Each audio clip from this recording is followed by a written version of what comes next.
And in this video, I'm going to show you guys how to go from a Newman projection to a bond line drawing.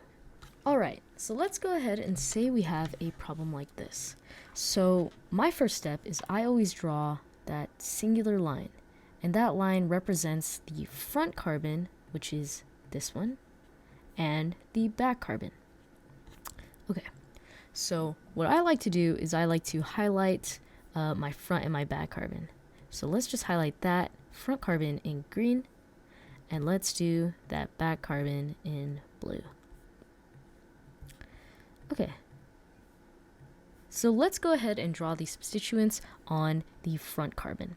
So what's coming out on the right hand side is that hydrogen, and if I'm looking at the Newman projection from this top, what's coming on the right hand side is going to go on a wedge. What's coming on the left hand side goes on a dash, and then what's coming straight down is just that methyl group. So we can show it just like that. Okay, now let's go ahead and do the back carbon. So on the back carbon, what we see coming straight up is that isopropyl group.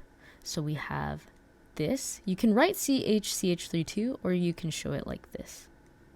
Either or. Now what's coming on the right hand side is that NH2, and since it's coming on the right hand side, I'm just going to go ahead and put it on a wedge.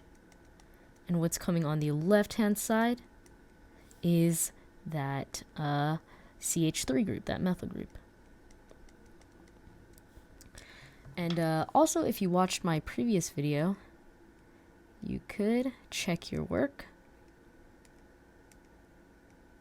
by just converting back into the Newman projection if you wanted from the bond line. And so if you notice his right arm's on a wedge, what's on the right hand side is a hydrogen, right hand side hydrogen, left arm on a dash, left hand side is a hydrogen, and so that's right, and then methyl's coming straight down. And now if we look at the back carbon, this right hand side is on a wedge, so that NH2 should be on the right hand side, that methyl group should be on the left hand side, and that isopropyl group is going straight up. So this is the finished product. Okay, so what if we had a problem that looks something like this? So we have this kind of double Newman projection. So yeah, initially it looks very confusing, but so what I like to do is I went ahead and I numbered around the carbons. So this front carbon I called 1, and the one behind it, because remember Newman projections show a front and a back carbon. So that back carbon is 2, this one is 3, that back carbon right there is 4, this one's 5, and then this one is 6. So what we're going to have is actually a 6-membered ring. And we can go ahead and number it.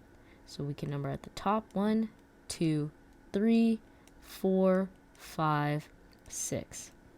And so almost everything here is just hydrogens, but we want to add the substituents. So we don't have to add the hydrogens, but we want to add this methyl group and this alcohol group. So let's start with the alcohol group. So this alcohol group is coming straight off that front carbon because it's in the front of the Newman projection. And it's coming off 1, so we can go ahead and just draw OH coming off that 1. And now our CH3 group, or methyl group, is coming off of 5. So we can go ahead and draw it here. So just keep in mind where things are coming off of, and it always helps to number your carbons. And that's pretty much it for this video.